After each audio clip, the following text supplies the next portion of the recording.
En 90 ans d'existence, Nadine de Rothschild a vu passer de nombreux hommes dans sa vie, mais seul l'un d'entre eux a eu la chance de l'épouser, et pas n'importe qui, Edmond de Rothschild, qui lui a offert le titre de baronne et une ascension sociale vertigineuse. Jusqu'au décès du banquier franco-suisse, fondateur-président du groupe Edmond de Rothschild, en 1997. Si est en 1960 que celle qui publie aujourd'hui son 15e livre, Très chère baronne de Rothschild, édition Gourcuff-Gradenigo, croise la route de son futur époux, au cours d'une soirée. Ce dernier vient tout juste de divorcer après un an de mariage et est déjà prêt à se remettre en selle. Comme le rappelle ce samedi Le Figaro dans son entretien avec Nadine de Rothschild, actuellement en pleine promotion de sa dernière œuvre, Edmond de Rothschild exprime tout de suite ses sentiments, une audace qui paye. 3 semaines après leur rencontre, ils emménagent ensemble, 3 ans plus tard le mariage, en 1963 donc, et la naissance de leur fils unique Benjamin la même année. Ce dernier est décédé en 2021. Née Nadine l'Hospitalier en 1932 à Saint-Quentin, la future baronne de Rothschild est grandie à Puteaux avec une mère ouvrière et un beau-père dans la police. Repérée par le peintre Jean-Gabriel Domergue après qu'elle a répondu à une annonce, Nadine de Rothschild est par la suite présentée au cinéaste Marc Allégret. Si est alors que sa carrière d'actrice débute avec de multiples rencontres de taille, Henri Salvador, Gilbert Bécaud ou encore Charles Aznavour.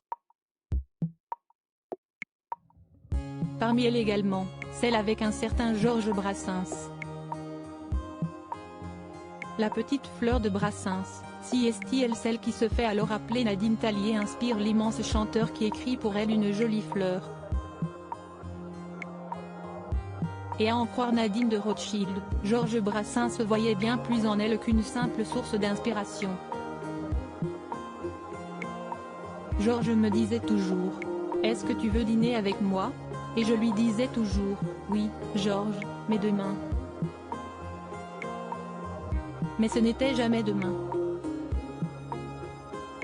Il était d'une grande naïveté et à un moment il a dû réaliser que je le menais en bateau, raconte-t-elle aujourd'hui au Figaro.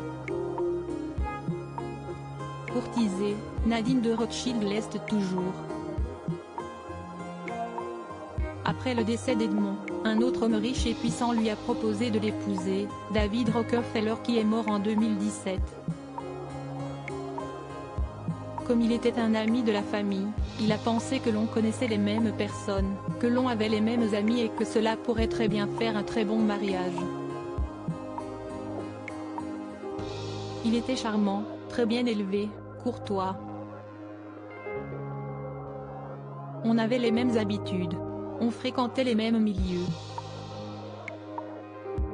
Mais voilà, cela ne s'est pas fait, raconte la baronne de 90 ans au Figaro, qui lance que ce mariage aurait un avantage, celui de ne pas avoir à changer les initiales de sa bagagerie. Rockefeller, Rothschild, c'était la même chose.